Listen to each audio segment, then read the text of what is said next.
দেশ এবং দেশের বাইরে আপনারা যে যেখানে আছেন সবাইকে জানাচ্ছি প্রীতি ও শুভেচ্ছা আর আমার অনেক অনেক ভালোবাসা। আপনারা শুনছেন এশিয়ান রেডিও লাইভ। আমি রোকসানা খান আছি আপনাদের সাথে। আজকের এই ভিডিওতে রয়েছে গত অনুষ্ঠানের বাংলাদেশের মহান বিজয় দিবস স্মরণে বিশেষ অনুষ্ঠানের কিছু অংশ বিশেষ। অনুষ্ঠানের যে অংশ বিশেষগুলো আমি এই ভিডিওতে তুলে ধরেছি তা মূলত বাংলাদেশ এবং বিদেশ বসবাসরত বাংলাদেশি জনগণের সাক্ষাৎকারগুলো। এছাড়া গত অনুষ্ঠান থেকে নেওয়া হয়েছে বাংলাদেশের স্বাধীনতা সংগ্রামের কিছু গণসঙ্গীত। আসুন আমরা এখন একটি গণসঙ্গীত শুনি, ও আমার দেশের মাটি।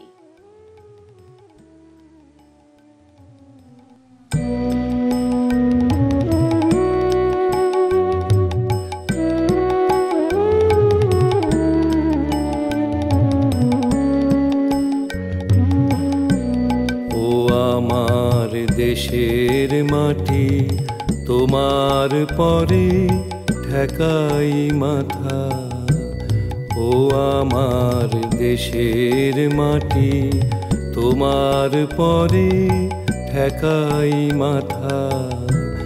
তোমাতে বিশ্বময়ীর, তোমাতে বিশ্বমায়ের আঁচল পাতা, ও আমার দেশের মাটি তোমার পরে ঠেকাই মাথা।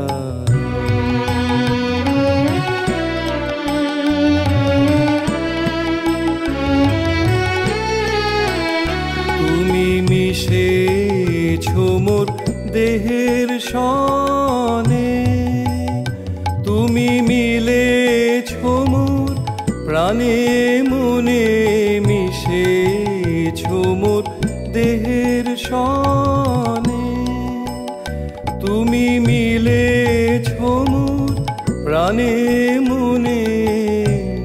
তোমার ওই শ্যামল বরণ কোমল মূর্তি মর্মে গাথা, ও আমার দেশের মাটি তোমার পরে ঠেকাই মাথা।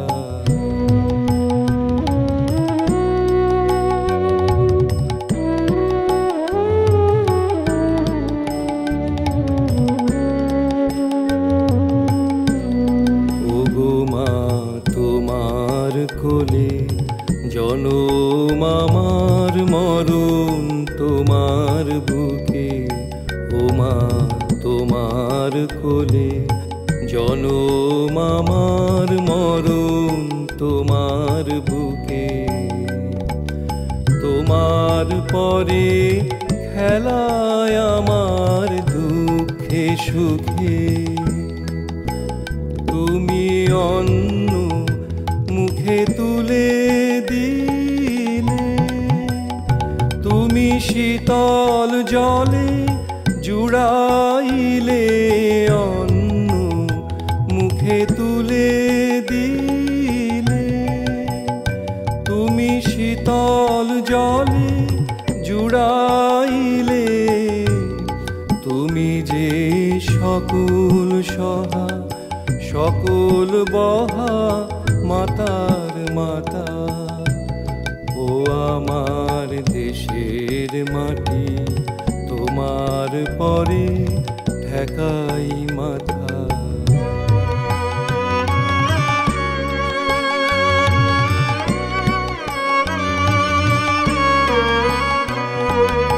অনেক তোমার খেয়েছি গো, অনেক নিয়েছি মা, ও মা অনেক তোমার খেয়েছি গো, অনেক নিয়েছি মা। তবু জানি নে যে কি বা তোমায় দিয়েছি মা। আমার জনম গেল বৃথা কাজে, আমি কাটানো দিন ঘরের মাঝে, জনম গেল বৃথা কাজে। আমি কাটানো দিন ঘরের মাঝে, তুমি বৃথায় আমায় শক্তি দিলে শক্তিদাতা। ও আমার দেশের মাটি, তোমার পরে ঠেকাই মাথা। ও আমার দেশের মাটি, তোমার পরে ঠেকাই মাথা। তোমাতে বিশ্বময়ীর, তোমাতে বিশ্বমায়ের আঁচল পাতা।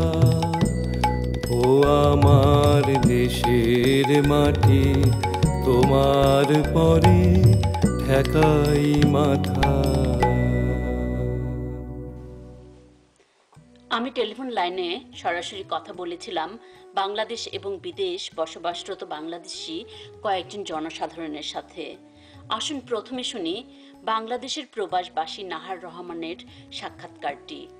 আমি ওনাকে প্রশ্ন করেছিলাম বাংলাদেশের স্বাধীনতা যুদ্ধে চলাকালীন সময় উনি বাংলাদেশের কোন অঞ্চলে ছিলেন এবং উনার আমেরিকা আসার কারণ কি। আমার প্রশ্নের জবাবে উনি আমাকে জানালেন, আমাদের বাড়ি দিনাজপুরে। আমরা বাংলাদেশ যখন আমাদের সিভিল ওয়ার সামথিং এরকম পাকিস্তানিদের সঙ্গে হচ্ছিল, তখন আমি দেশ থেকে আসছি। কিন্তু আমরা দেশে যখন ছিলাম আমি অনেক সবকিছু দেখছি যে এত বিভৎস, এত ভয়ের, অনেক এগুলো আমরা পাস করে মানে শেষ পর্যন্ত আমার হাজবেন্ড এখান থেকে টিকিট পাঠিয়ে দিছে। অনেক চিন্তা, আমার মা বাবা সবাই চিন্তা, কিরকম করে কি হবে, কিরকম করে যাবি। কিন্তু আমাদের বাড়ি দিনাজপুরে। আমরা বাংলাদেশ যখন আমাদের সিভিল ওয়ার সামথিং এরকম পাকিস্তানিদের সঙ্গে হচ্ছিল, তখন আমি দেশ থেকে আসছি। কিন্তু আমরা দেশে যখন ছিলাম আমি অনেক সবকিছু দেখছি যে এত বিভৎস, এত ভয়ের, অনেক এগুলো আমরা পাস করে মানে শেষ পর্যন্ত আমার হাজবেন্ড এখান থেকে টিকিট পাঠিয়ে দিছে। অনেক চিন্তা, আমার মা বাবা সবাই চিন্তা, কিরকম করে কি হবে, কিরকম করে যাবি। কিন্তু লাকিলি আমরা আমার বোনের এক বন্ধুর বাবা মিলিটারিতে কাজ করতেন উনি, তো উনি উনার ফ্যামিলিটা আমাদের সঙ্গে থাকছে সম্পূর্ণ। যখন থেকে সংগ্রামটা শুরু হচ্ছে তখন থেকে ওই ফ্যামিলিটা দিনাজপুরে ছিল। কিন্তু ওনার হাজবেন্ড চাকরি করতেন ক্যান্টনমেন্ট, কিন্তু উনি আর যাইতে পারেন নাই। তো খুব পরিচিত আগের থেকে আমাদের সঙ্গে সবসময় ছিলেন উনি। মেয়েটার মা ছিল, মেয়েটার ভাই ছিল আমাদের সঙ্গে। আমরা যে কত রান্না বান্না সব চুলার উপরে রেখে দিয়ে দৌড় মারছি, এইভাবে করতে করতে শেষ পর্যন্ত সবাই বলে যে তুই যদি যাইতে পারিস বা ইয়াতে আমেরিকা তাহলে তুই বাঁচবি। এইটা সে টিকিট যখন পাঠাইছে, টিকিটটা অবশ্য ঢাকায় পাঠিয়েছে পরের দিকে, একটু ইজি হয়ে আসতেছিল। যখন তখন ভাগনা আসে ঢাকায়, তার কাছে টিকিট পাঠায় নাই, পয়সা পাঠাইছে। তারপরে টিকিট করে টোরে আমরা তখন উনি এই যে ভদ্রলোক ফ্যামিলিটা আমাদের সঙ্গে ছিল, উনি ওই ফ্যামিলিকে আনতে গেছিলেন দিনাজপুরে। তখন উনার সঙ্গে আমি আসছি, আমি আমার মেয়ে। তো আপনি কি সেই সংগ্রাম চলাকালে চলে এসেছেন ঢাকা ছেড়েছেন? সংগ্রাম তখনও আমাদের সংগ্রাম মানে একটু ইজ হয়ে আসছিল তখন। একটু কিভাবে আসলেন? দিনাজপুর থেকে তোমরা বাসে আসলাম। বাসে তো অনেক চেকিং পার্ক হয়ে পাকিস্তানিরা তখন চেক টেক করলো, করলো, কিন্তু ভালোই, খুব খারাপ ব্যবহার করেনি, ভালোভাবে ঢাকায় আসলাম। ঢাকায় আসে আমার ননদের বাসায় ছিলাম।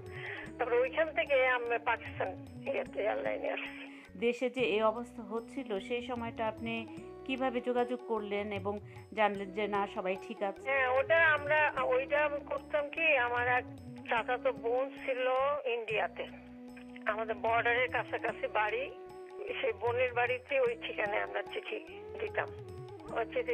চিঠি দিতাম। আমার হাজবেন্ডও ওরকম করছে আমার সঙ্গে। আমরা যে ইন্ডিয়ার ওই বোনের বাড়িতে চিঠি যাইতো, তারপরে ওইখান থেকে আমরা দিনাজপুরে গ্রামে গ্রামে লুকায় বেড়াতাম। ওইখান থেকে লোক পাঠায় দিয়ে আমি চিঠি নিয়ে আসতাম।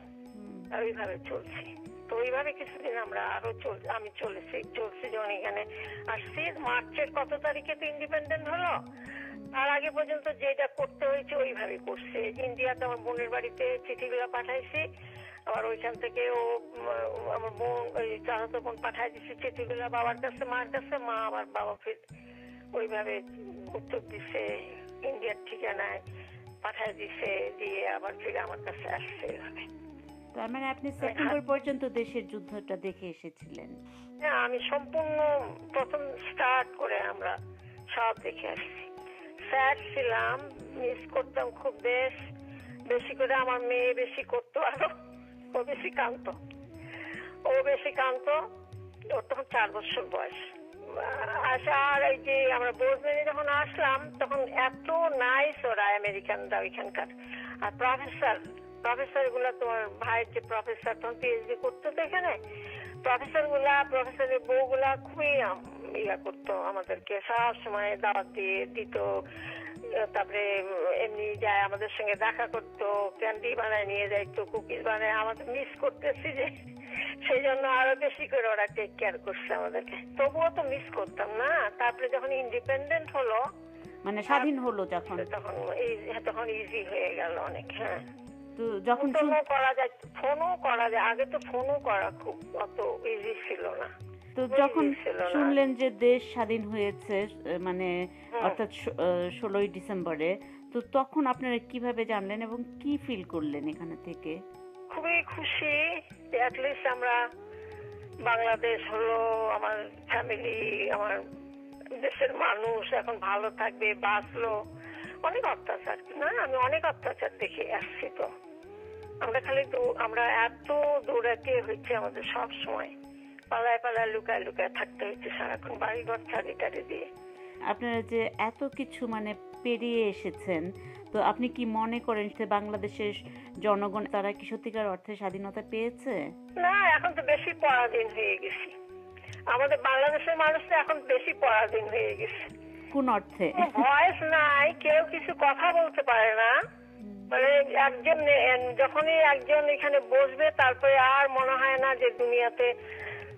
আজকে দেখতেছিলাম কালকের থেকে নেলসন ম্যান্ডেলার দেখতেছি যে এরকম মানুষ আজকে যদি 10টা-20টা এরকম মানুষ ওয়ার্ল্ডে থাকতো, তাহলে ওয়ার্ল্ডটা অনেক মানুষের জন্য ভালো হতো, ইজি হতো, অনেক ভালো, অনেক মানুষের লাইফটা অনেক ভালো হতো।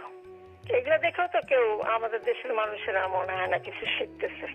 সত্যি এত লেসন নেওয়ার না এই নেলসন ম্যান্ডেলার কাছে।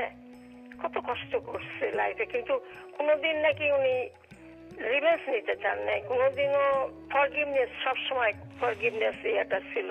তো আপনি মনে করেন স্বাধীনতার পরে সত্যিকার অর্থে আমাদের জনগণ তেমন কিছু পাইনি? আমার তো মনে হয় না আমরা খুব কি পাইছি। আমরা পাইছি, মেবি পাইছে, যারা দেশে আসে তারা মনে করে পাইছে, স্বাধীনতা পাইছে, কিন্তু স্বাধীনতা পাইতে স্বাধীনতা হয়নি। এইটা আমরা তো মনে হয় এর থেকে আমরা প্রথম থেকে আমরা যে পাকিস্তান না হয়ে যদি ইন্ডিয়াতে থাকতাম, মেবি ওইটাই বেশি ভালো ছিল। 40-43 বছর হয়ে গেল, এখনো আমাদের কোনো স্বাধীনতা নাই। স্বাধীনতা কি? মানে এক হাসিনা আর এক খালেদা জিয়া, দুইজনেই যখন মনে করে ওরাই যেন দেশটা অন করে, না ওরাই দেশটা অন করে, ওরাই খালি করছে, হাসিনার বাপ করছে আর খালেদা জিয়া হাজবেন্ড করছে। আর কত মনে, আমার তো নিজের আত্মীয়, আমার মামার ছেলেকে নিয়ে গেছে, মারে দিচ্ছে মিলিটারিরা, আমার মামাকে মারে দিচ্ছে, আমার মামা তো ভাইকে কি টর্চার করছে, যে জাহানারা ইমাম, আমার তো মামি হন উনি, ওনার ছেলেকে করলো না, নিয়ে যায় মারে দিচ্ছে। তারপরে আমার মামাকে ধরে নিয়ে গেছিল, তারপরে আরেকটা ভাইকে নিয়ে গেছিল। তো এরকম টর্চার তো মানুষকে, কত মানুষ এখানে টর্চার করছে। বাংলাদেশ স্বাধীন হবে, আমরা একদিন পরাধীন থাকি, যেমন পাকিস্তান কালে আমরা যেরকম অত্যাচার আমরা পাইছি ওইটা পাবো না। কিন্তু এখন তো কি হচ্ছে, সারা বাংলাদেশ কি হচ্ছে সবাই দেখতেছে। তো 43 ইয়ার্স আসছে এই দেশে, অনেক কিছু জানি। বাংলাদেশের প্রবাসবাসী নাহার রহমানের সাক্ষাৎকার থেকে আপনারা জেনে নিলেন 1971 সালে বাংলাদেশের স্বাধীনতা যুদ্ধের চলাকালীন সময় উনার 2 দেশের অবস্থানের ঘটনা। উনি 42 বছর যাবৎ ইউএসএ আছেন। আসুন এখন শুনি বাংলাদেশ এবং বিদেশ বসবাসরত বাংলাদেশিদের সাক্ষাৎকার। আমি ওনাদের সবাইকে একই প্রশ্ন করেছিলাম। আমার প্রশ্নটি ছিল, দীর্ঘ 9 মাস যুদ্ধ করে বাংলাদেশ যে স্বাধীনতা অর্জন করেছে তার মূল্যায়ন ওনারা কতটুকু পেয়েছেন। আমার প্রশ্নের জবাবে ওনারা জানালেন, যে অর্থে স্বাধীনতা সে অর্থে তো আসলে ওইভাবে হয়নি। ওইভাবে বলবো যে আমরা এখন স্বাধীনভাবে কি মত প্রকাশ করতে পারি, সবচেয়ে বড় কথা। আমাদের দেশে গণতন্ত্র আছে, কিন্তু আসলে তো পারি না।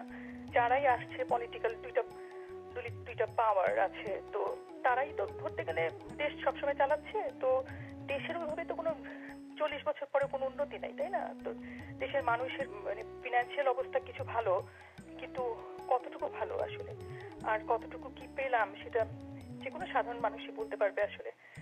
সেই দিক থেকেই সবচেয়ে কষ্ট যে আমরা সত্যিকার অর্থে আসলে এখনো আমরা ভাবি যে আসলে আমরা কি পেলাম। আমি বলবো যে রিজিয়নে আমরা ফাইট করছি, অফকোর্স আমাকে মেনে নিতে হবে যেটা আমরা পাইছি, ডেফিনেটলি পেয়েছি। যেটার ফিলসফি ছিল এই যুদ্ধটার পিছনে, ভাষাই হোক আর রাজনৈতিক স্বাধীনতাই হোক, সেটা তো আমরা পেয়েছি।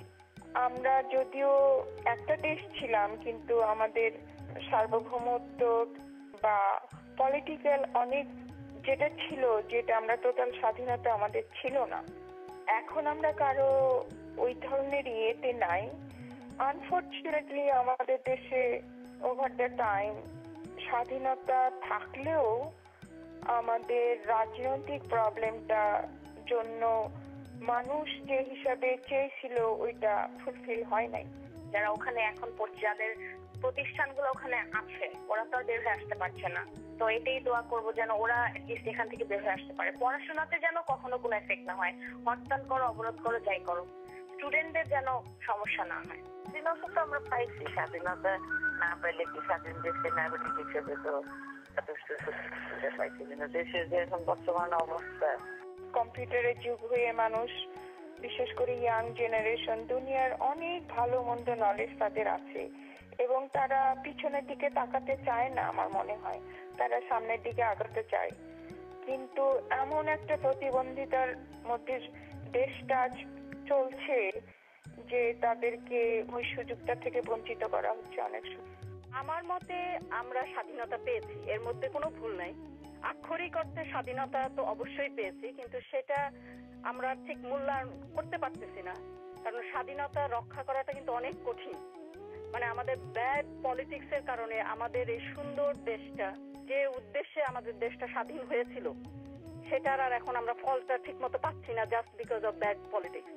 যে কারণে আমরা দেশটা ভাগ হয়েছে, সেটা দেখা যাচ্ছে আবার নতুন করে সেই শক্তি চারা দিচ্ছে। এই মুহূর্তে ওই জিনিসটা আমরা ফিল করতেছি। হ্যাঁ, আমার মনে হয় সত্যিকার অর্থে স্বাধীনতা পেয়েছি। আমরা সেইভাবে স্বাধীনতাটা ভালো অর্থে ব্যবহার করতে পারছি না এখনো, বাট স্বাধীনতা ব্যর্থ হয়েছে সেটা আমি বলবো না, কারণ ভবিষ্যতে তো আরো অনেক সময় আছে, হয়তো চেঞ্জ হবে এক সময়। বাংলাদেশে যারা আছে অথবা আমরা যারা এখানে প্রবাসী আছি, তারাও পারি, তারাও দেশের জন্য অনেক কিছু করতে পারে এখান থেকে বসেও। হ্যাঁ, তো আমরা সবাই মিলেই পারি। আমাদের নেক্সট জেনারেশন, ওদের ভিতরেও সেই জিনিসটা আনতে হবে যে আমাদের দেশ আসলে আমাদের সাহায্য চায়। বাংলাদেশে যারা বাচ্চারা আছে তারা তো দেখছে, তারা তো এটা চায় না।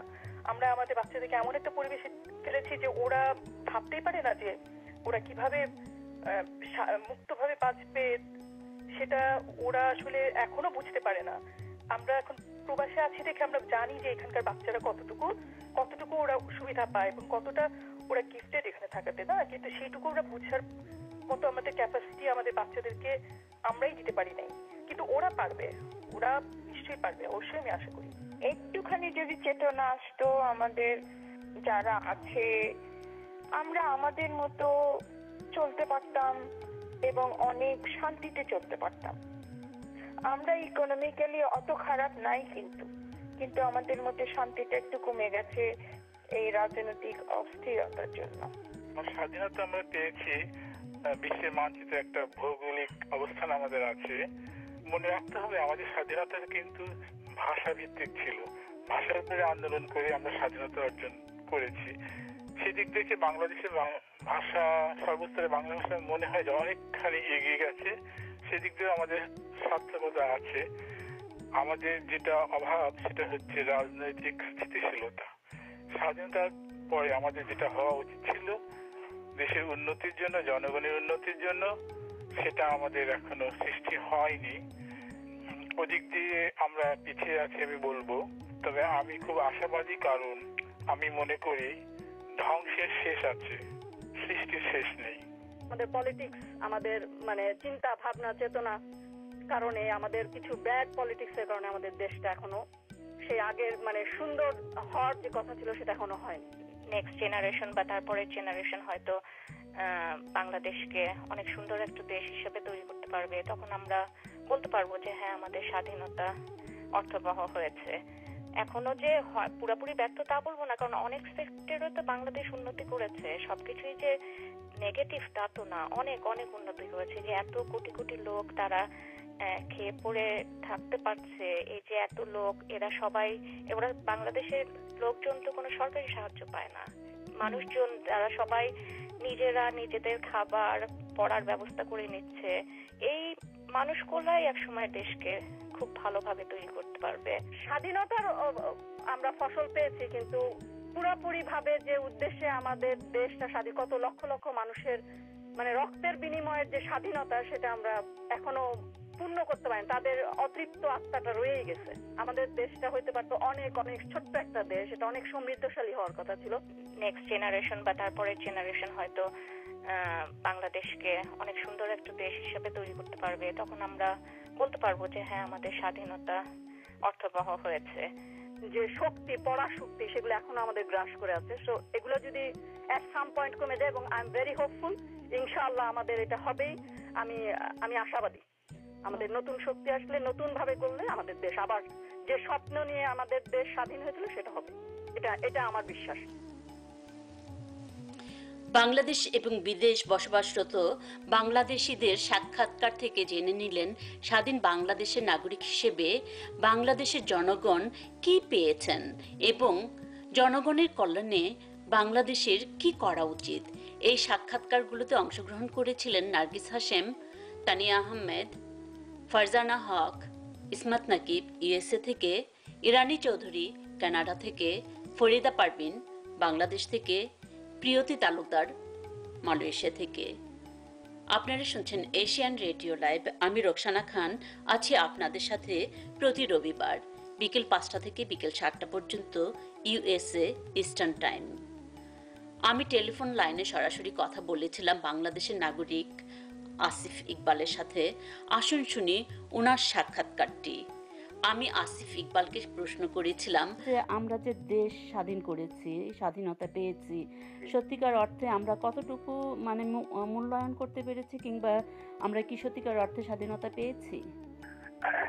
আচ্ছা, আমার নাম আসিফ ইকবাল রুমি। আমি ঢাকা বাংলাদেশ থেকে বলছি। আমাকে যে প্রশ্নটা করলেন বা করা হলো যে বাংলাদেশের স্বাধীনতা আমরা কতটুকু পেলাম, যেটা পেয়েছি 1971 সালে, সেটা কতটুকু মূল্যায়ন করতে পেরেছি, অথবা এবং তার কতটুকু আমরা স্বাধীনতা আসলেই পেয়েছি, অথবা জনগণ কতটুকু বুঝতে পারতেছে আমরা যে স্বাধীন। তাই তো মনে হয় প্রশ্নটা এটাই। যাই হোক, আমরা স্বাধীনতা পূর্ণই পেয়েছি, এটা কোনো সন্দেহ নাই, স্বাধীনতা পুরোটাই পেয়েছি। কিন্তু যদি মূল্যায়নের কথা ধরেন, তাহলে হ্যাঁ, সেইখানে আপনার সব রকম কোশ্চেন অ্যারাইজ করে যে আসলে মূল্যায়নটা তো ঠিক মতো করতে পারতেছি না, অথবা এটা যে একটা জনগণের কল্যাণে যে এটা যতটুকু ভূমিকা রাখতে পারতো, জনগণের কল্যাণে, জনগণের উন্নতিতে, তাদের আর্থিক উন্নতি, সামাজিক উন্নতি, সেটার অনেকাংশেই পারেনি। কিছুটা তো পেরেছে, 40 বছর হয়েছে, এখনো স্বাধীন আছি। হয়তো অন্য কেউ আমাদেরকে, অন্য কারোর সাথে আমাদের এই কোশ্চেনে যেতে হয় নাই, সেই দিক থেকে তো আমরা স্বাধীন আছি। কিন্তু এটা যে সার্বিক জনগণের, সমস্ত বাংলাদেশের জনগোষ্ঠীর সার্বিক অর্থনৈতিক এবং সামাজিক উন্নতিতে যে ভূমিকা রাখতে পারতো, তার অনেকাংশেই রাখতে পারেনি। এবং রিসেন্টলি যে রাজনৈতিক যে অস্থিরতা অথবা এটার ফলে যে রাজনৈতিক অস্থিরতা দেখা দিচ্ছে, ভারসাম্যহীনতা সামাজিক এবং অর্থনৈতিক এবং রাজনৈতিক ক্ষেত্রে যে ভারসাম্যহীনতার ফলে যে অস্থিরতার জন্ম দিচ্ছে হচ্ছে, যেটা সবাই জানে, বিশেষ করে বাংলাদেশের নাগরিকরা দেশে হোক বিদেশে হোক যারাই থাকে, দেশে থাকি আমরা, বিদেশে যারা থাকে, সবাই বুঝতে পারতেছে একটা অস্থিরতা আছে এবং এটা দিনকে দিন বেড়ে যাচ্ছে। সেই ক্ষেত্রে এটা মানুষ প্রতিদিন মোর অ্যান্ড মোর ফিল করতেছে যে আমরা স্বাধীন নাই অ্যাকচুয়ালি। আক্ষরিক অর্থে স্বাধীন, কিন্তু প্র্যাকটিক্যালি আমরা স্বাধীন না, বিকজ আমাদের অন্য কিছু গোষ্ঠীর স্বার্থের জন্য আমাদের সব শান্তি আমাদেরকে বঞ্চিত করছে, গিভ আপ করতে হইতেছে। তো যেটা আমাদের কোন ডিসিশন না, এটা আরেকজনের ডিসিশন। তো এই ক্ষেত্রে আপনারা কি ভাবছেন যে এটা থেকে রেহাই পেতে হলে কি করা উচিত? আপনারা তো ইয়াং, আপনাদের এই জেনারেশনে এটার চিন্তা ভাবনাটা কি? এখন কি করা উচিত? হ্যাঁ, এটা একটা ভালো প্রশ্ন।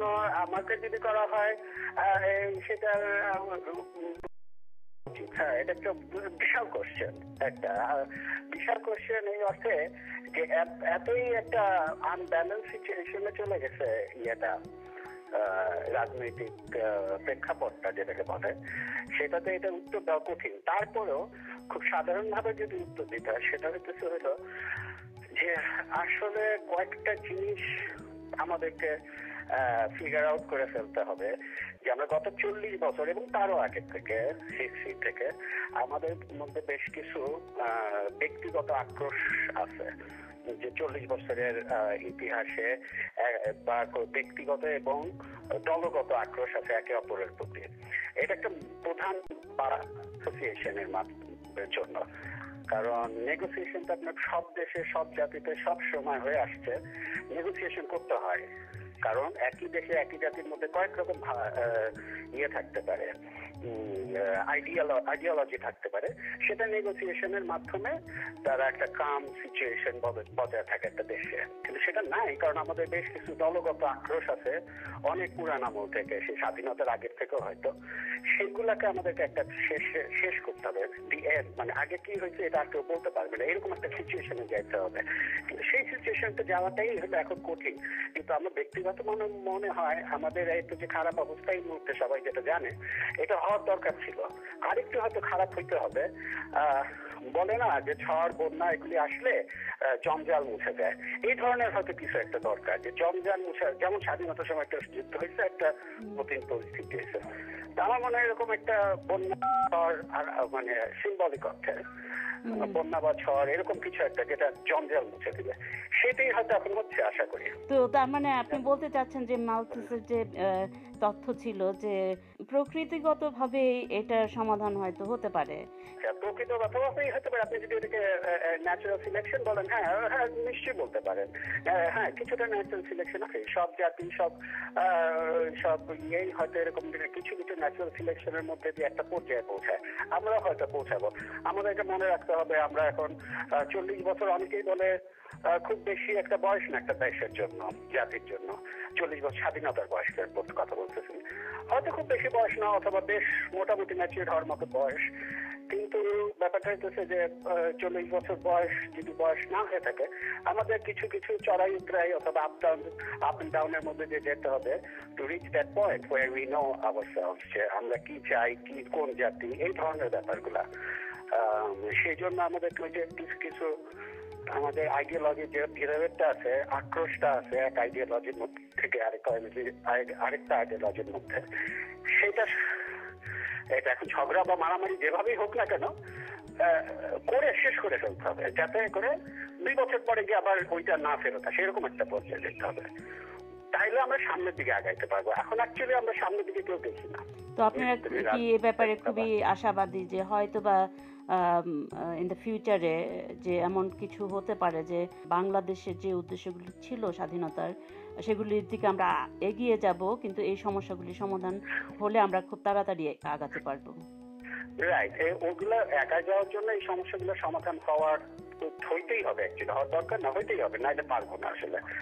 আর হলো আগায় যাওয়ার ব্যাপারটা, আগায় তো যাইতেই হবে, ন্যাচারাল সিলেকশন। 17 কোটি দেশের মানুষ তো দিনের পর দিন এই অবস্থায় থাকতে পারে না। It has to have some kind of, মানে একটা এন্ডিং হয়তো থাকতে হবে, এবং আমি মনে করি যে একটা এন্ডিং আসতেছে নিয়ার ফিউচারে। আমি পয়েন্ট করবো না, I am not pointing towards কোনো আপনার কি বলে এটাকে, যে কোনো হস্টাইল সিচুয়েশন অথবা কোনো সন্ত্রাসী কোনো ব্যাপার, কিন্তু আলোচনা হোক, যেভাবে হোক একটা এন্ডিং আসতে হবে। তো এটা এরকমও হতে পারে যে মধ্যে না আসুক। তো এটা এরকমও হতে পারে যে গণ আন্দোলনের মাধ্যমে যেরকম 90-তে, হ্যাঁ ওইটাও তো আপনার একটা গণ আন্দোলন ছিল, একটা মোটামুটি একটা কি বলে এটাকে, মানে কোন মানে শান্তিপূর্ণ আন্দোলনই বলা যায় অলমোস্ট। তার মধ্যে থেকেই নামানো হয়েছে এরশাদকে। 2-1 ক্যাজুয়ালিটিস ছিল, বাট দ্যাট ইজ ম্যানেজেবল। এখন সেরকম হওয়াটাই তো হওয়া উচিত আর কি। আপনাকে অনেক ধন্যবাদ আসিফ, আপনি আপনার কথাগুলো, আপনার চিন্তা ভাবনাগুলো আমাদের সাথে শেয়ার করেছেন। আশা করি এই চিন্তা ভাবনাগুলো অনেকেরই, এবং সবাই মিলে যেন একটা শান্তি এবং সুষ্ঠুপূর্ণ জীবনযাপন করতে পারে, এরকম একটা দেশ যেন গড়ে তুলে সবাই, এটাই আমাদের কামনা। হ্যাঁ, আপনাকে অনেক ধন্যবাদ। আপনারা যে বিদেশে থেকেও দেশে এত চিন্তা করেন এবং আমাদের কারোর সুযোগ মতো কথা শোনার চেষ্টা করেন বা অন্যদিকে শোনার চেষ্টা করেন, সেজন্য অনেক ধন্যবাদ। আলোচনার মাধ্যমে আপনারা আসিফ ইকবালের কাছ থেকে জেনে নিলেন বাংলাদেশের জনসাধারণের বর্তমান পরিস্থিতির কথা এবং কি করা উচিত এই মুহূর্তে বাংলাদেশের জন্য। আসুন আমরা এখন একটি গান শুনে ফিরে আসি আরো সাক্ষাৎকারে।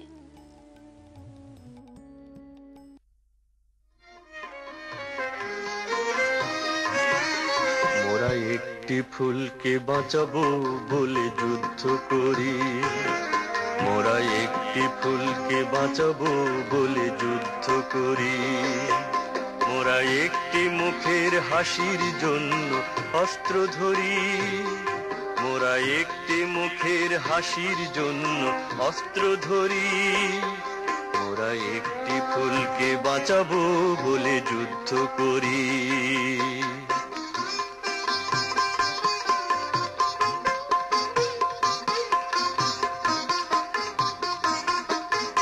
যে মাটির চির মমতায় আমার অঙ্গে মাখা, যে মাটির চির মমতায় আমার অঙ্গে মাখা, যার নদী জল ফুলে ফলে মোর স্বপ্ন আঁকা, যে মাটির চির মমতায় আমার অঙ্গে মাখা, যে দেশের নীল অম্বরে মন মেলছে পাখা, সারাটি জনম সে মাটির দানে বক্ষ ভরি, মোরা একটি ফুলকে বাঁচাবো বলে যুদ্ধ করি, মোরা একটি ফুলকে বাঁচাবো বলে যুদ্ধ করি।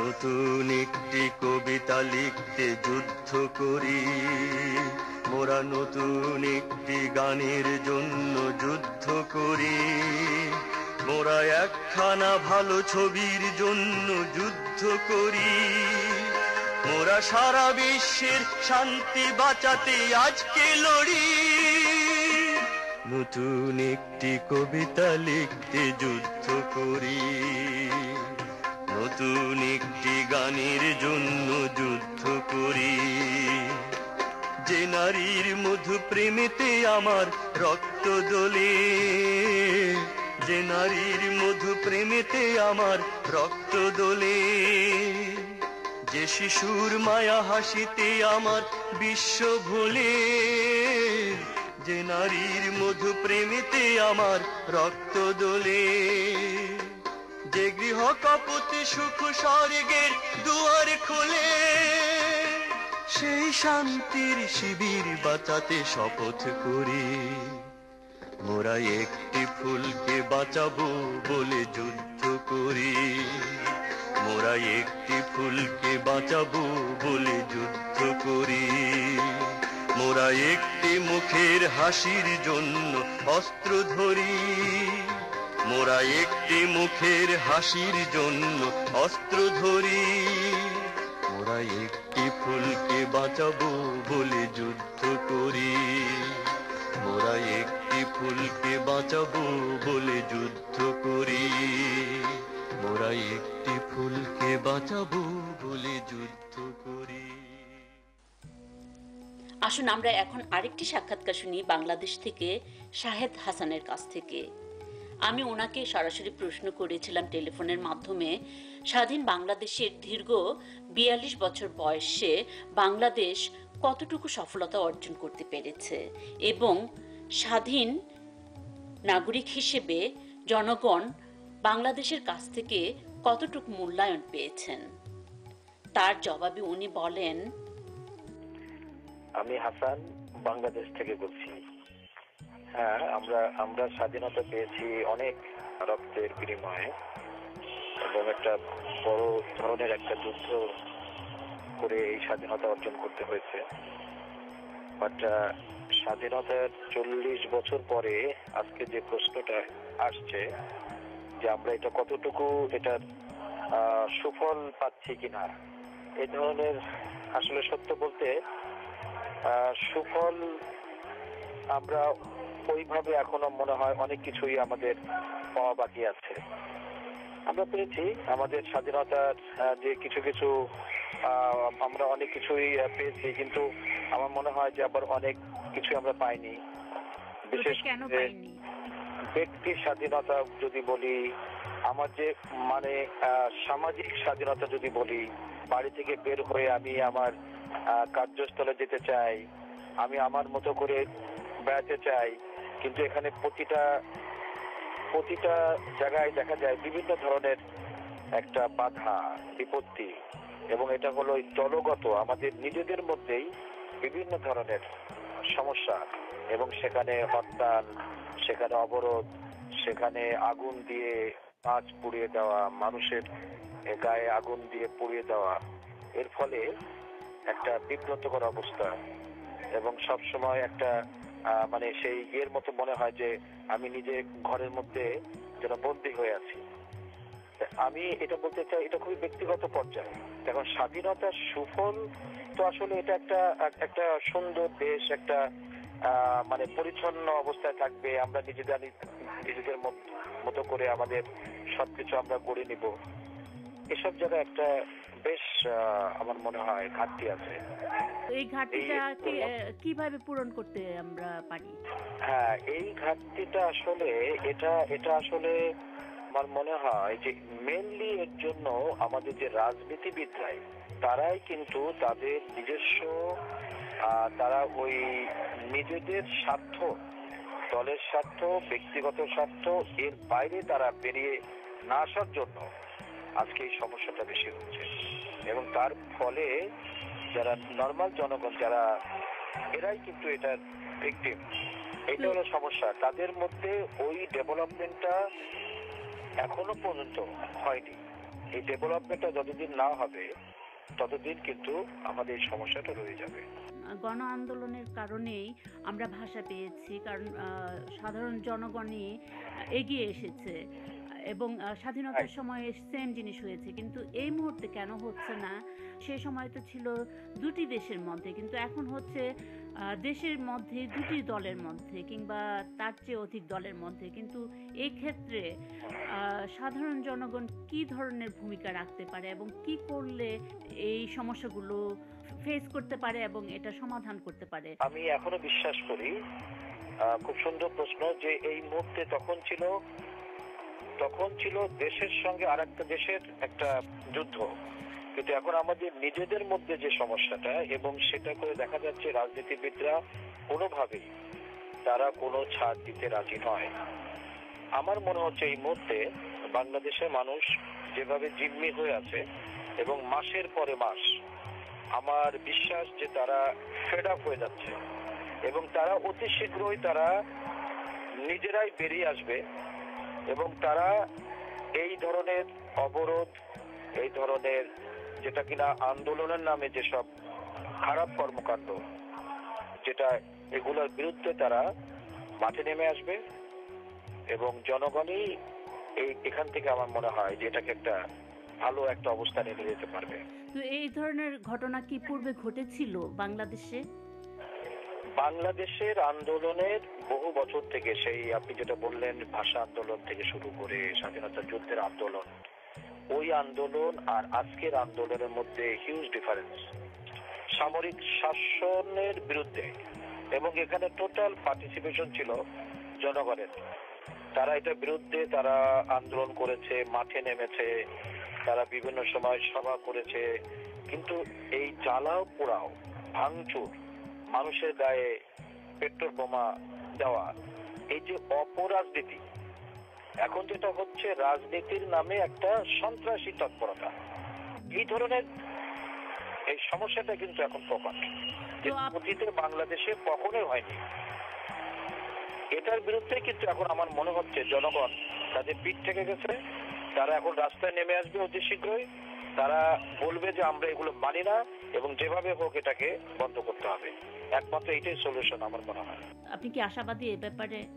আমার মনে হয় যে এটা সময় এসে গেছে, খুব শীঘ্রই এর একটা রিফ্লেকশন আমার মনে হয় দেখা যাবে। এটি ডিসেম্বর মাস, বাংলাদেশ তো এই সময় সব স্টুডেন্টদের ফাইনাল পরীক্ষা চলে।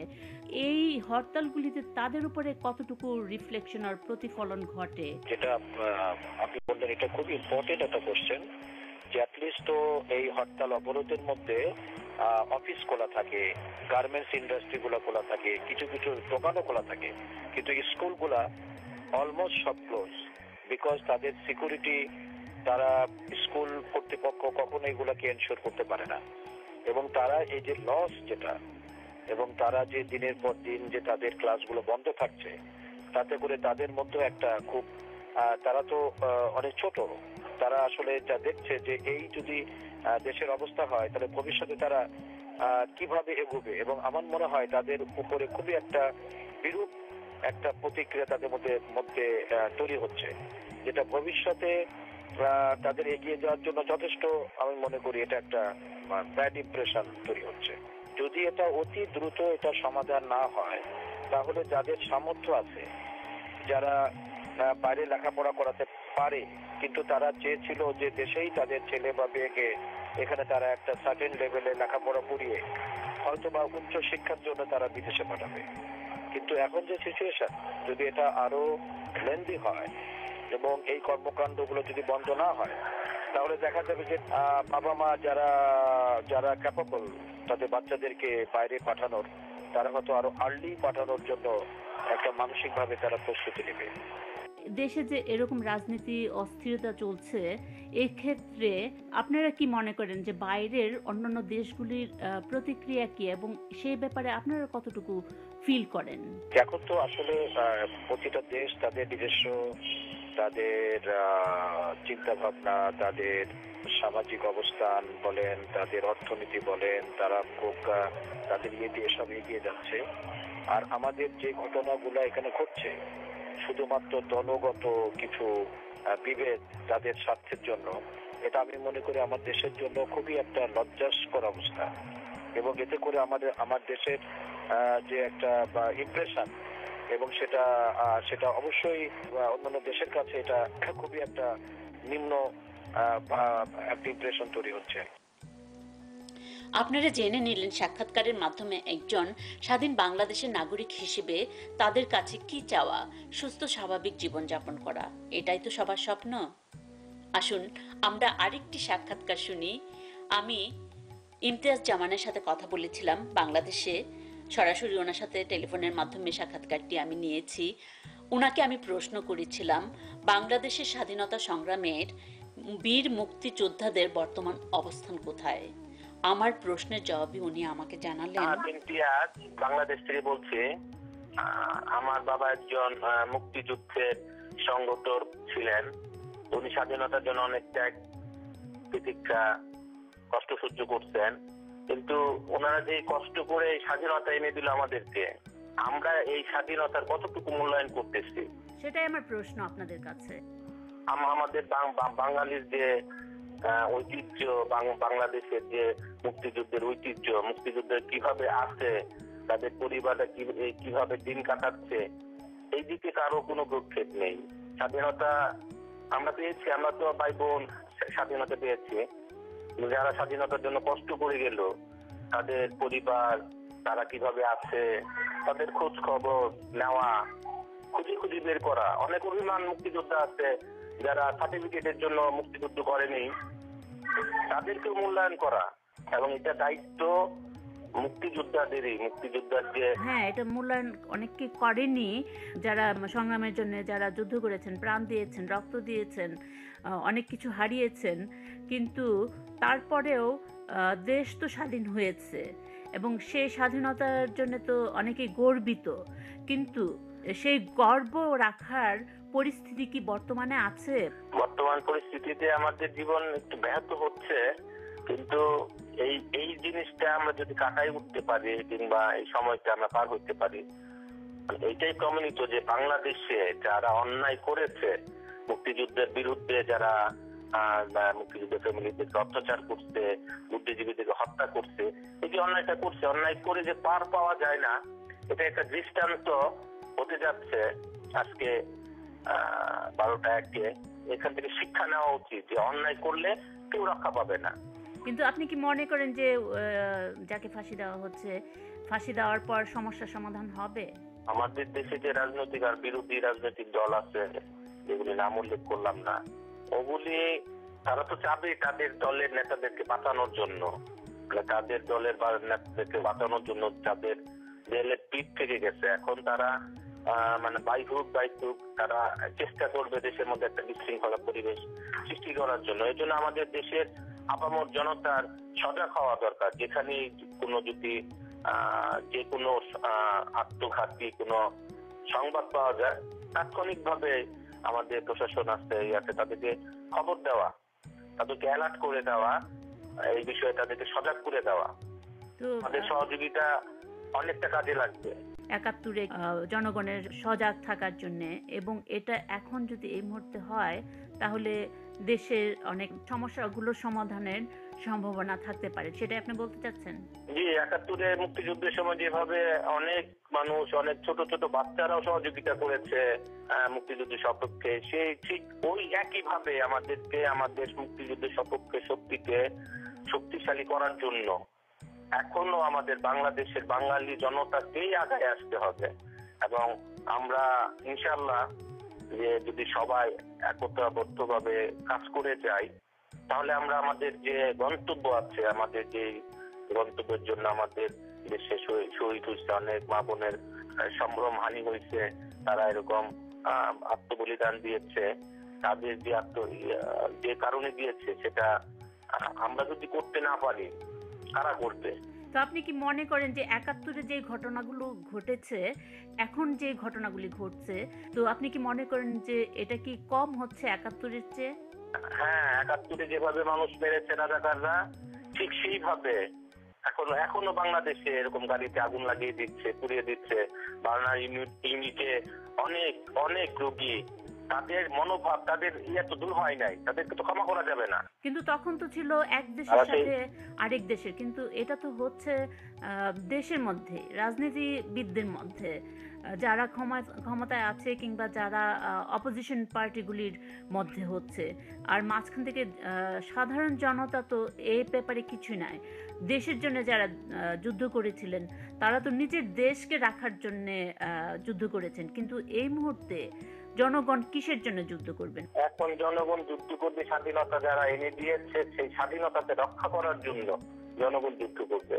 আমি মনে করি বাংলাদেশের যারা মুক্তিপ্রাণ মানুষ আছে, তারা যদি সবার চাওয়া যদি এক হয়, ইনশাআল্লাহ আল্লাহ তাআলাও এদিকে আমাদের হেল্প করবে। আপনারা ইমতিয়াজ জামানের কাছ থেকে জেনে নিলেন বাংলাদেশ স্বাধীনতা সংগ্রামে যারা আত্মত্যাগ করেছেন, স্বাধীনতার পর তারা কতটুকু স্বীকৃতি পেয়েছেন স্বাধীন বাংলাদেশের কাছে। পরবর্তী সাক্ষাৎকারটি ছিল সেলিম শাহরিয়ার কাছ থেকে। উনিও বাংলাদেশে, আমি ওনার সাথেও সরাসরি টেলিফোনের মাধ্যমে সাক্ষাৎকারটি নিয়েছি। আমি ওনাকে প্রশ্ন করেছিলাম বাংলাদেশের বর্তমান পরিস্থিতির কথা এবং বাংলাদেশের সাফল্যের প্রতিবন্ধকতাগুলো কি কি?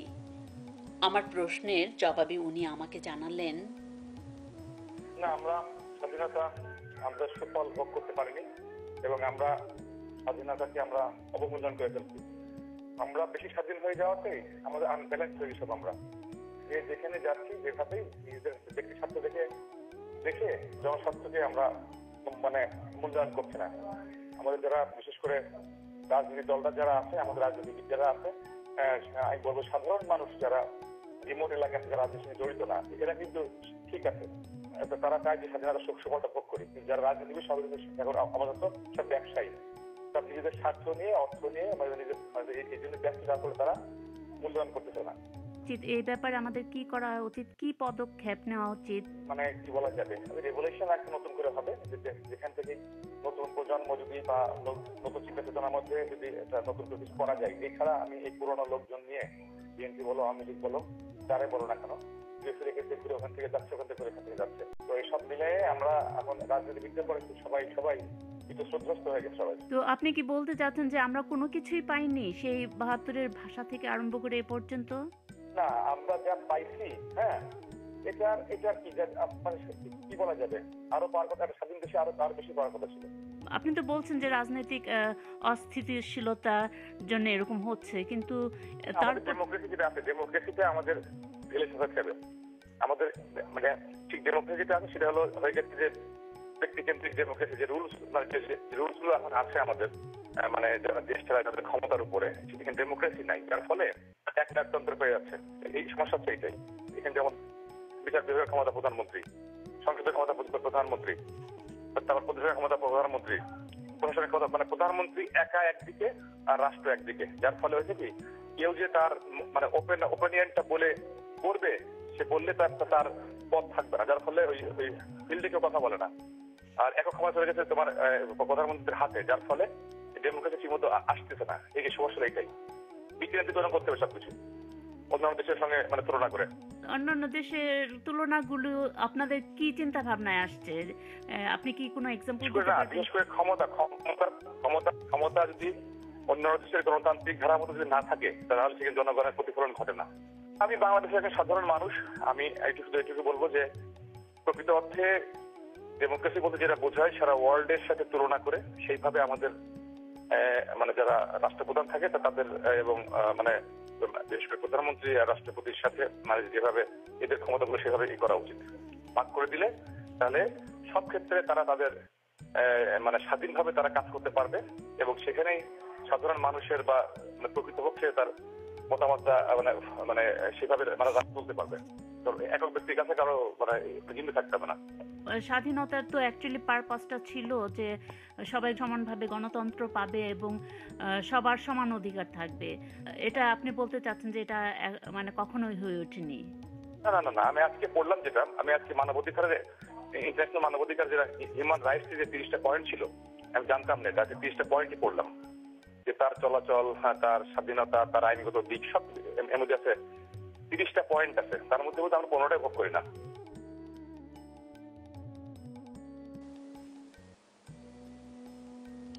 আপনারা সেলিম শাহরিয়ার কাছ থেকে জেনে নিলেন বাংলাদেশের স্বাধীনতা সাফল্য জনগণ যতটুকু পাবার কথা ছিল তা সীমাবদ্ধ এবং বাংলাদেশের রাজনৈতিক অস্থিরতা এর জন্য দায়ী।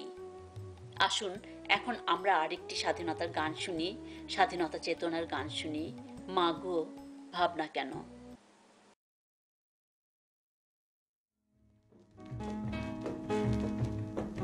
মাগো ভাবনা কেন, আমরা তোমার শান্তি প্রিয় শান্ত ছেলে, তবু শত্রু এলে অস্ত্র হাতে ধরতে জানি, তোমার ভয় নেই মায়া, আমরা প্রতিবাদ করতে জানি। মাগো ভাবনা কেন, আমরা তোমার শান্তি প্রিয় শান্ত ছেলে, তবু শত্রু এলে অস্ত্র হাতে ধরতে জানি, তোমার ভয় নেই মায়া, আমরা প্রতিবাদ করতে জানি।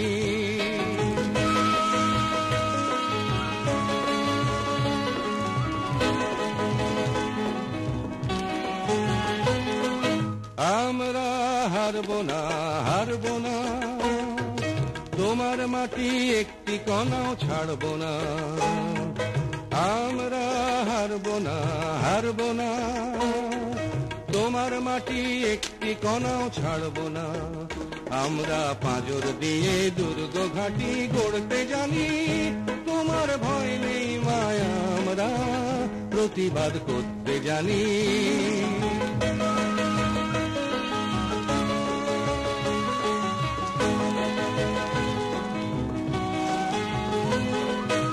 আমরা পরাজয় মানব না, দুর্বলতায় বাঁচতে শুধু জানবো না।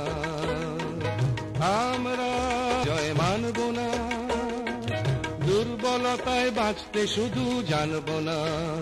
আমরা চিরদিনই হাসি মুখে মরতে জানি, তোমার ভয় নেই মায়া, আমরা প্রতিবাদ করতে জানি। মাগো ভাবনা কেন, আমরা তোমার শান্তি প্রিয় শান্ত ছেলে, তবু শত্রু এলে অস্ত্র হাতে ধরতে জানি, তোমার ভয় নেই মায়া, আমরা প্রতিবাদ করতে জানি।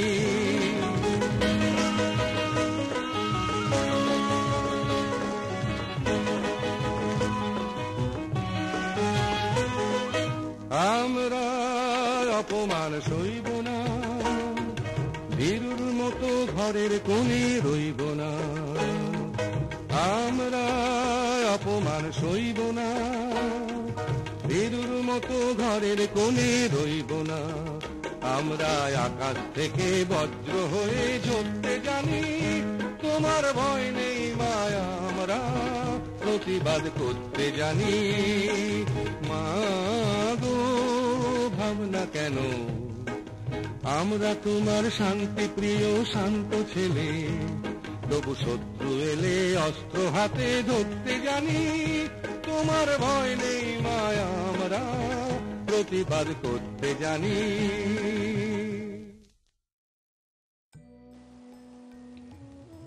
আসুন এখন শুনি কেন্টাকির প্রবাসবাসী হেলাল আহমেদের সাক্ষাৎকারটি। ওনার কাছে আমার প্রশ্ন ছিল বাংলাদেশ স্বাধীনতা অর্জনের মূল্যায়ন সম্পর্কে। বাংলাদেশের স্বাধীনতা দেশের জনগণকে কি দিতে পেরেছে? জবাবে উনি জানালেন, স্বাধীনতা দিবস পালনের মাধ্যমে অবশ্যই এটা যথেষ্ট নয়। আমাদের দেশের বর্তমান রাজনৈতিক প্রেক্ষাপটটা অটোমেটিক্যালি এখানে উঠে আসছে। আমরা কতটুকু সফল হয়েছি। এখন দেখা যাচ্ছে যে আমরা কি আসলেই দেশ থেকে দারিদ্রতা দূর করতে পেরেছি, বা যতটুকু যৌক্তিক পর্যায়ে যতটুকু দরকার ছিল ততটুকু পেরেছি কিনা, কিংবা আমরা কালচারালি কতটুকু এগিয়েছি, অথবা আমাদের দেশটিকে আমরা কতটুকু স্বনির্ভর করতে পেরেছি। তো সেই ব্যাপারটা যদি পর্যালোচনা করি তাহলে আমরা দেখবো, শুনতে খারাপ শোনাবে কিন্তু তারপরে আমার মনে হয় যে আমরা খুব গদ বাঁধা কিছু পলিটিক্স এর মধ্যে বা রাজনৈতিক কর্মকাণ্ডের মধ্যে নিজেদেরকে সম্পৃক্ত করার মাধ্যমে আসল উন্নয়ন থেকে পিছিয়ে যাচ্ছে। ফর এক্সাম্পল, এখন বাংলাদেশে যে ব্যাপারটা হচ্ছে সেটা আমরা জানি যে মুষ্টিমেয় কিছু রাজনৈতিক নেতা যারা অ্যাকচুয়ালি দেশে ভালো চান কিনা এই ব্যাপারে আমার যথেষ্ট সন্দেহ আছে। তাদের কাছে আমরা সবাই বন্দী। এই মুহূর্তে দেশে খুবই খারাপ অবস্থা, আমরা সবাই জানি। আমাদের দেশে গণতন্ত্র এসছে, আমরা দাবি করি যে এরশাদের পতনের মাধ্যমে গণতন্ত্র এসছে, কিন্তু সেই গণতন্ত্রে কোনো সুফল আমরা পাচ্ছি না। কারণ হচ্ছে গিয়ে দেশে এখনো চরম ভাবে স্বজন প্রীতি চলছে। যেই দল আসছে ক্ষমতায় সেই দলই নিজেদের লোককে প্রশাসনের সর্বত্র, মিলিটারিতে সব জায়গায় ঢুকানোর চেষ্টা করছে। যারা এমপিরা আসছেন তারা এটাকে একটা বাণিজ্য হিসেবে দেখছেন, এবং আলটিমেটলি ওনারা যখন একটা সার্টেন টাকা ইনভেস্ট করার মাধ্যমে ওনারা এমপি হচ্ছেন অথবা মন্ত্রিত্ব পাচ্ছেন, পরবর্তী পর্যায়ে ওই টাকাটা কিভাবে উঠানো যায় ওই চেষ্টা ওনারা করছে। আপনাদের বড় দুটো দলের কথা যদি বলি তাহলে আমি বলবো যে এই দুটো দলের চরিত্র আসলে এই মুহূর্তে দেশের লোকরা সাফারার হচ্ছেন। একদিকে হরতাল হচ্ছে, আরেকদিকে গভর্নমেন্ট তার অনর নীতি নিয়ে বসে আছেন। আলটিমেটলি সাফারার হচ্ছে আমরা সাধারণ মানুষরা। আমার যতটুকু মনে আছে প্রতিটি বিজয়ের মাসে অ্যাটলিস্ট হরতালগুলি বন্ধ ছিল। তো আপনি কি মনে করেন এই ব্যাপারে? আমি মনে করি যে লোকজন এটাকে এই মুহূর্তে রাজনৈতিক দল দুটো এটাকে কেয়ার করে না। তারা কেয়ার করে না যে জনগণের আসল ফিলিংসটা কি, তাদের অর্থনৈতিক মুক্তি কিভাবে দরকার, বা তারা স্বাধীনতার মাসটাকে সম্মান দিয়ে কিছু একটা না করার চেষ্টা করা, হরতাল না করার চেষ্টা করা, এই বিষয়গুলোর প্রতি তারা সম্মান দেখাচ্ছে না।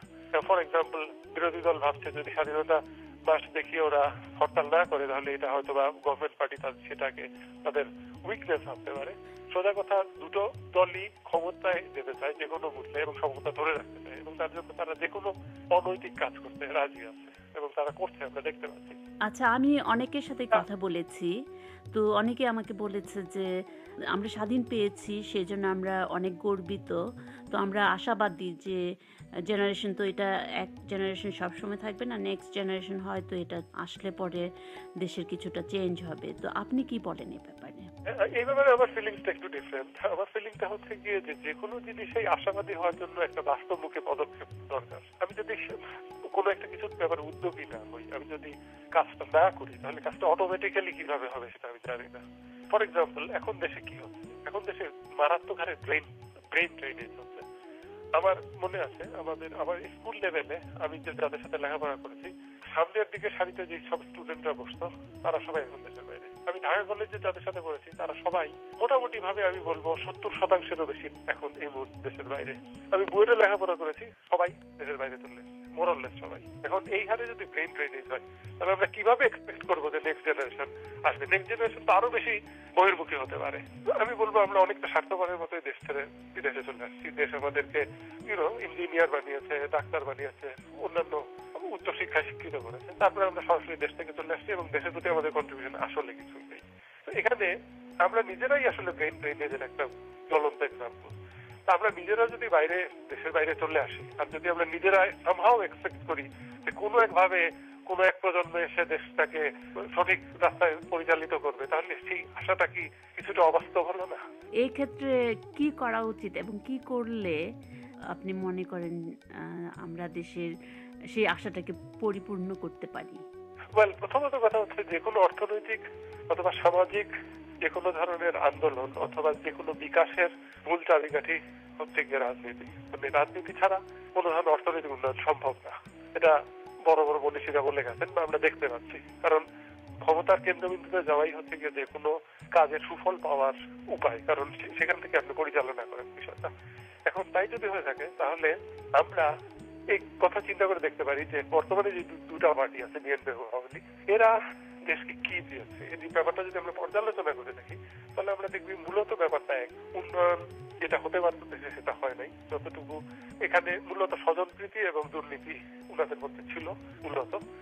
আপনি যদি এমপি অথবা মন্ত্রী এদের ব্যাংক ব্যালেন্স বা অন্যান্য ব্যাপারগুলোর হিসাব নেন, তাহলে দেখবেন যে এরা আসলে মোরাললেস সবাই করাপ্ট। এখন এই পরিস্থিতি থেকে বেরিয়ে আসার উপায় আমি বলবো যে তৃতীয় ধারার একটা আন্দোলন শুরু হওয়া উচিত। আমাদের সচেতন ভাবে এই দুটা পার্টিকে অ্যাভয়েড করা উচিত এবং আমাদের তৃতীয়, আমি বলবো না যে দেশে সবাই খারাপ, এটা হতে পারে না। বাংলাদেশে প্রচুর ভালো মানুষ হয়ে গেছেন এবং আমি মনে করি যারা ভালো মানুষ না, যারা তৃতীয় ধারার রাজনীতিতে আছেন, ফর এক্সাম্পল নাগরিক আন্দোলন বা অন্যান্য গণফোরাম, এই জাতীয় রাজনৈতিক পার্টিদেরকে সাপোর্ট করা উচিত। এবং আমরা যারা বিদেশে রয়ে গেছি তারা বেশিরভাগই কিন্তু শিক্ষিত, বিশেষ করে আমেরিকা যারা আছে, আমাদের এখানে একটা বিরাট রোল থাকতে পারে যে আমরা তৃতীয় ধারার রাজনীতিটাকে চালু করার ক্ষেত্রে একটা ভূমিকা নিতে পারি। আমাদের আত্মীয় স্বজনের মাধ্যমে, আমাদের সবার আত্মীয় স্বজন দেশে আছে, আমরা তাদের সাথে যোগাযোগ করতে পারি। আমরা এখানে ড্রয়িং রুম পলিটিক্স বা আমরা হয়তো বা এখানে বসে থেকেই দেশকে একটা ইকোনমিক্যালি অথবা সোশ্যাল ইনফ্লুয়েন্স করতে পারি, যাতে লোকজন তৃতীয় পক্ষের কোন রাজনীতির দিকে যায় বা সামহাও দেশকে এই দুটো পার্টির হাত থেকে মুক্ত করতে পারে। তার মানে আপনি বলতে চাচ্ছেন যে আমরা কিছুই পাইনি, কিন্তু অনেকে তো বলছে যে দেশের অ্যাটলিস্ট অর্থনৈতিক দিকটা এগিয়ে আসছে এবং অনেক কিছু ওপেন হচ্ছে। আমি এটা বলছি না যে কিছুই হয়নি। ফর এক্সাম্পল, আমি কয়েকটা এক্সাম্পল এই মুহূর্তে দিতে পারি। যেমন ধরেন কৃষি খাতে অনেক বেশি উন্নতি হয়েছে। বাংলাদেশে 73-তে 7 কোটি পপুলেশন ছিল, এখন পপুলেশন 16 কোটির মতো। তখন আমরা খাদ্য যতটুকু উৎপাদন করতাম, এখন তার থেকে 3-4 গুণ বেশি খাদ্য উৎপাদন করি। বাংলাদেশ এখন খাদ্য স্বয়ংসম্পূর্ণ। আচ্ছা, আপনি যদি এক্সপোর্টের দিকে চিন্তা করেন, তাহলে বাংলাদেশে এক্সপোর্ট আগে যে বহু গুণে বেড়েছে। আপনি যদি চিন্তা করেন যে জনসংখ্যা নিয়ন্ত্রণ খাতে, হ্যাঁ আমরা অনেকটা এগিয়েছি জনসংখ্যা নিয়ন্ত্রণ খাতে, অন্যান্য অনেক দেশের তুলনায় আমরা এই ব্যাপারে সাকসেসফুল। কিন্তু আপনি যদি আরেকটা ব্যাপার চিন্তা করেন যে আমরা কতটুকু হতে পারতাম, এই ব্যাপারটা নিয়ে যদি আপনি চিন্তা করেন, তাহলে আমি উঠে বলবো আমাদের পটেনশিয়াল অনেক হাই ছিল। আমাদের 40 বছর হয়ে গেছে এবং এই সময়টাতে অন্যান্য অনেক এক্সাম্পল আমরা দেখতে পাবো। অন্যান্য অনেক কান্ট্রি ইকোনমিক্যালি সোশ্যালি অনেক বেশি ডেভেলপ করে ফেলছে বাংলাদেশের থেকে। For example Taiwan, Thailand, Philippines, এই জাতীয় দেশগুলো যারা এশিয়ারই থার্ড ওয়ার্ল্ড কান্ট্রির অংশ বিশেষ।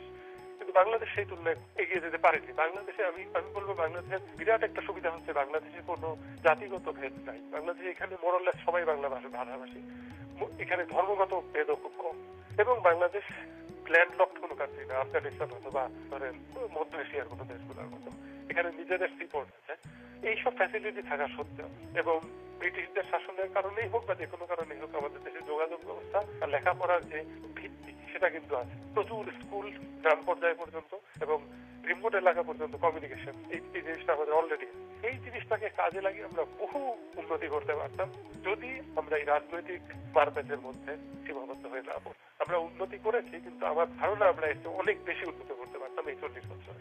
এই ক্ষেত্রে আপনি কি মনে করেন যে বাংলাদেশ তাহলে বেন ড্রেন যে ইস্যুটা সেটা হয়তো অনেকেই থেকে যেত দেশে, কিন্তু আপনি কি মনে করেন সেই জন্য সবাই দেশের বাইরে চলে এসেছে অনেকেই? হ্যাঁ, অনেকেই ব্যাপারটা তাই। ফর এক্সাম্পল আমি বলি, আমার বোনের ছেলে সেখানে গ্রাজুয়েট কমপ্লিট করে মাস্টার্স করে দেশে গিয়েছিল। তার উদ্দেশ্য ছিল থাকা, কারণ তার কোনো ভাই বোন নাই, সে চাই বাবা মার কাছে থাকতে।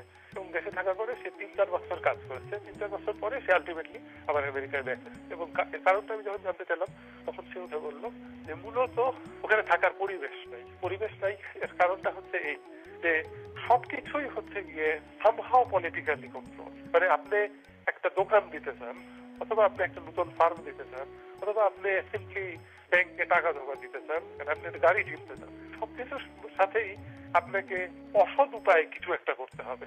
হয় আপনাকে ঘুষ দিতে হবে, নয়তো আপনাকে চাঁদাবাজি শিকার হতে হবে। এবং এই আলটিমেটলি এই ব্যাপারগুলো কন্ট্রোল করছে রাজনৈতিক দলগুলো তাদের ছাত্র সংগঠনের মাধ্যমে, শ্রমিক সংগঠনের মাধ্যমে ইত্যাদি। তার মানে আলটিমেটলি আপনি দেশে কোনো সুস্থ বা স্বাভাবিকভাবে বেঁচে থাকার কোনো উপায় নাই। তো যখনই একটা লোকের এনাফ মেরিট থাকে যে আন্তর্জাতিক ভাবে সে ভালো কিছু একটা করতে পারবে, ফর এক্সাম্পল বাইরে এসেও তার দ্বারা একটা সুস্থ স্বাভাবিক উন্নত জীবনযাপন করা সম্ভব, এই পরিমাণ মেধা অথবা শিক্ষাগত যোগ্যতা তার আছে, তখনই সে ভাবছে যে আমি বিদেশে লেখা খামাখামি কেন এই দেশটা নিতে যাবো। এটাই হচ্ছে প্রবলেম, যে ওরা বাধ্য হচ্ছে বাইরে চলে আসতে, আর এট দ্য সেম টাইম ওরা যদি ফেরত না যায় তাহলে সেটা ডেভেলপ করবে না। কাজে আমরা এই ডেলিভার মধ্যে আছি এবং সামহাও এটা আমাদেরকে ভাঙতে হবে। যদি না ভাঙি তাহলে আমরা খামাখা এটা আশা করতে পারি না যে কোনো এক জায়গা থেকে কেউ একজন আসবে অথবা কোনো এক জেনারেশন আসবে এবং দেশের অবস্থা ভালো হয়ে যাবে। এই ব্যাপারটা অটোমেটিক্যালি করা সম্ভব না। মানে নিজেটা না করলে কিভাবে হবে। আমি এই ব্যাপারটা অনেকের বক্তব্য, আমি শুনছি এই কথাটা বলেন যে সামহাও পরবর্তী ইয়াং জেনারেশনে সেটা করবে, কিন্তু সেটা আমি তো কোনো টানেলে কোনো আলো দেখতে পাচ্ছি না। আপনাকে অনেক ধন্যবাদ। আপনাকে অনেক ধন্যবাদ আসলে ধৈর্য সহকারে আমার কথাগুলো শোনার জন্য। আর আপনার অনুষ্ঠান সার্থক হোক এটাই কামনা। আপনারা হেলাল আহমেদের কাছ থেকে জেনে নিলেন ওনার অনুভূতির কথা, বাংলাদেশের বর্তমান পরিস্থিতির কথা এবং বাংলাদেশের উন্নয়নের প্রতিবন্ধকতার কারণগুলোর কথা। আসুন এখন আমরা শুনি বাংলাদেশি প্রবাসবাসী হিরণ চৌধুরীর কাছ থেকে একটি সাক্ষাৎকার। হিরণ চৌধুরী ওয়াশিংটন ডিসির ধ্রুপক অর্গানাইজেশনের পক্ষ থেকে এই সাক্ষাৎকারটি আমার সাথে রেখেছেন। আমি ওনাকে প্রশ্ন করেছিলাম বাংলাদেশ যে স্বাধীনতা পেয়েছে, স্বাধীন বাংলাদেশ তার মূল্যায়ন কতটুকু রাখতে পেরেছে এবং বাংলাদেশের বর্তমান পরিস্থিতিকে উন্নতির দিকে যেতে হলে কি করা উচিত সবার। আমার প্রশ্নের জবাবে উনি আমাকে জানালেন,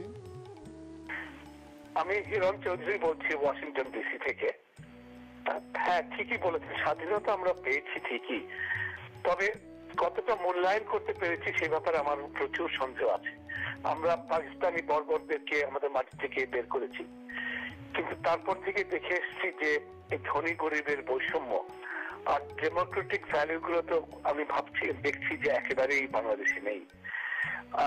আমাদের মধ্যে এত কোন্দল, পার্টির কোন্দল, এগুলোকে দিয়ে দেশের উন্নতি কতটুকু হবে বা কতটুকু স্বাধীনতা পেয়েছি সে ব্যাপারে আমার সত্যি সন্দেহ আছে।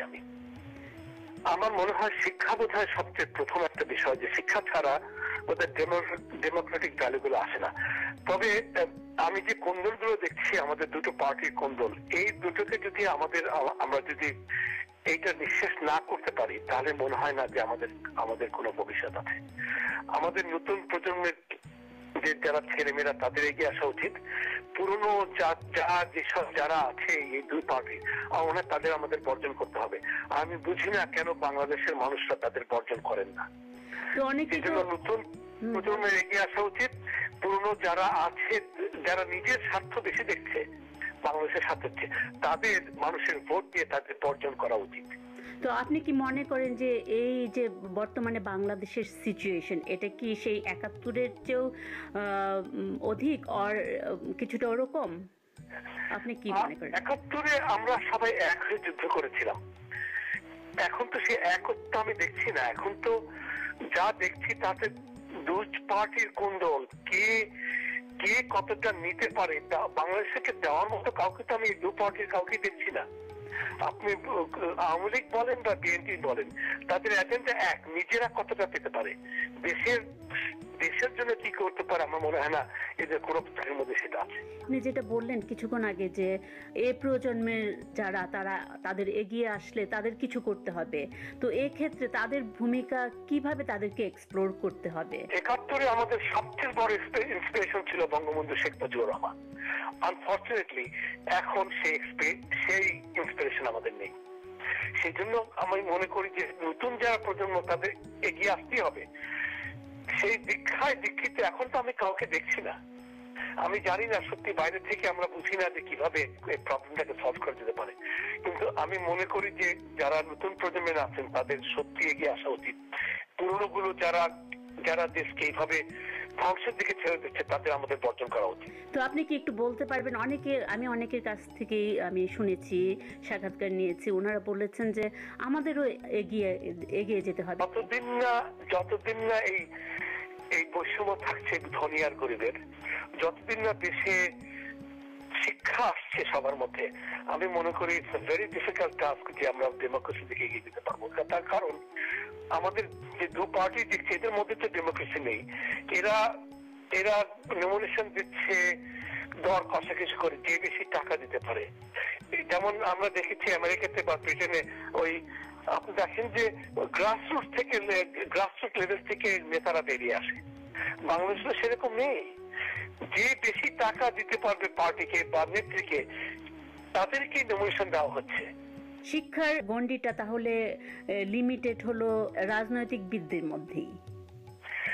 হ্যাঁ, আর যেটা বলেছি আমি, রাজনীতি বাংলাদেশে একটা ব্যবসা। রাজনীতি দিয়ে মানুষ টাকা কামাচ্ছে। রাজনীতি দেশে ভালো করার জন্য আমার মতে আমি খুব কম লোককেই দেখছি, আর যাদেরও দেখছি তারা সেই প্রসারটা করতে পারছে না, তাদেরকে থামিয়ে দেওয়া হচ্ছে। এই চক্র যতদিন থাকবে ততদিন বাংলাদেশের উন্নতি কিভাবে হবে আমার সেভাবে আমি ভীষণ সন্দেহ।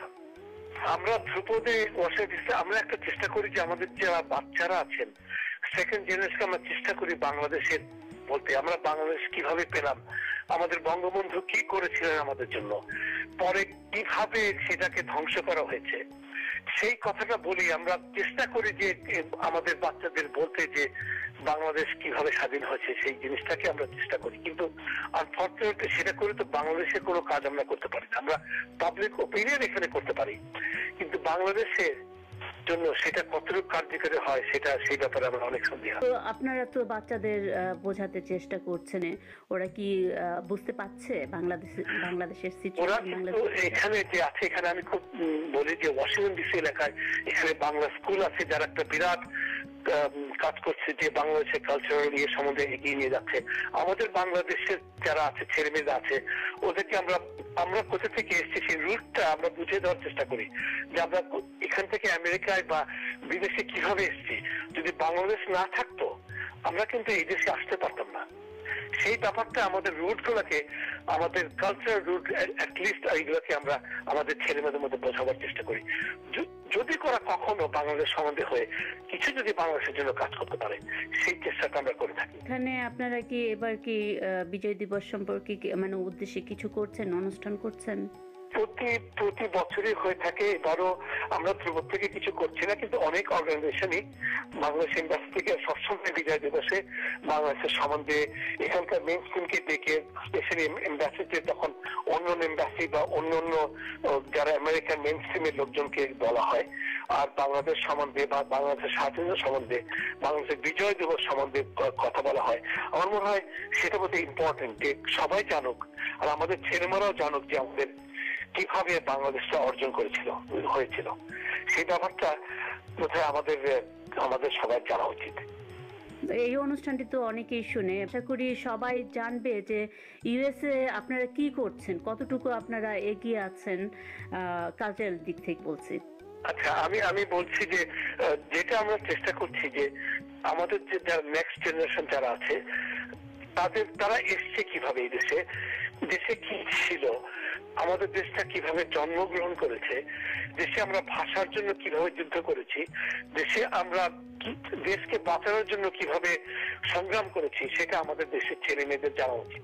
কারণ এদেশে অনেক কিছু কিন্তু আমাদের বাচ্চারা যখন বড় হয় তারা অনেক কিছু ফর গ্রান্টেড নেয়, যে হ্যাঁ এখানে ডেমোক্রেসি আছে, এখানে আমি একটা ভালো স্কুলে যেতে পারবো, এখানে আমি একটা চাকরি পাবো, যেখানে বাংলাদেশের অপার জনসাধারণের যেটা নেই, যেটা আমরা বাংলাদেশ স্বাধীন করেও যেটা আমরা অর্জন করতে বাংলাদেশে পারি। সেই ব্যাপারটা আমরা একটু বোঝাই এদেশে আমাদের ছেলে মেয়েদের, যারা যাতে বুঝতে পারে যে কিভাবে তারা যেন একটু বাংলাদেশের প্রতি কোনো কাজ যদি করতে হয় তারা করতে পারে। দেশের বর্তমান পরিস্থিতিগুলি কি এখানকার ছেলে মেয়েরা জানে, বুঝতে পারে? বর্তমান পরিস্থিতি কিছু আমরা ছেলে মেয়েদের বলেছি যে বাংলাদেশের কোন দলের জন্য, যে দেশ থেকে তোমরা এসছো সেই দেশে কি হচ্ছে, এটা কিন্তু আমাদের বাচ্চাদের আমি সবসময় জানাই, আর অনেক প্যারেন্টসরা সেটা এদের ছেলে মেয়েদেরকে জানায় যে বাংলাদেশে কি হচ্ছে। হিরণ চৌধুরীর সাক্ষাৎকারের মাধ্যমে আপনারা জেনে নিলেন বাংলাদেশের অনিশ্চিত ভবিষ্যতের বিষণ্ণতার কথা। আজকের এই ভিডিওতে ছিল গত অনুষ্ঠানের বাংলাদেশের মহান বিজয় দিবস স্মরণে বিশেষ অনুষ্ঠানের কিছু অংশ বিশেষ। আশা করি ভিডিওটি আপনাদের কাছে ভালো লেগেছে। আপনারা আপনাদের মতামত জানিয়ে আমাকে ইমেল করতে পারেন। আমার যোগাযোগের ঠিকানা roxana@asianradiolive.com, roxana@asianradiolive.com। আপনারা যারা সাক্ষাৎকারগুলোতে অংশগ্রহণ করেছিলেন, আমি রোকসানা খান এশিয়ান রেডিও লাইভের পক্ষ থেকে আপনাদের সবাইকে জানাচ্ছি অনেক অনেক ধন্যবাদ। দেশ এবং দেশের বাইরে আপনারা যে যেখানে আছেন ভালো থাকুন, সুস্থ থাকুন। আবার দেখা হবে। শুভরাত্রি।